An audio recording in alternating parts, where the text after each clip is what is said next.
Welcome to the Learning Pines YouTube. We hope this video helps. You already have essentials: level surface, handbrake set, and wheel chocks. First, reach inside and pull the bonnet release. You'll hear a click. Walk to the front and feel for the safety catch under center left of the grille. Press it while lifting.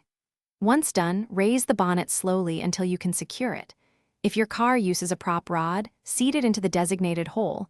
If it uses gas struts, verify they fully support the weight before you move on. You're now controlling the descent. Stand centered and use both hands at the leading edge. Lower the bonnet to about 1 foot to check alignment. Make sure the latch striker lines up with the catch and there's no debris. If things look off, raise and realign the leading edge slightly. Once aligned, continue lowering gradually and let the latch engage. Do not slam.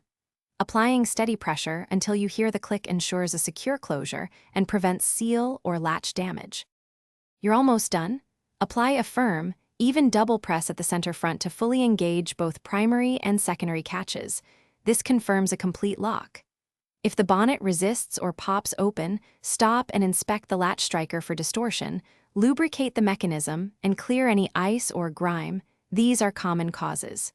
If the latch still won't hold, do not drive. Secure the bonnet with a nylon strap or towing-rated solution as a temporary measure and arrange repairs, so you avoid the risk of opening at speed.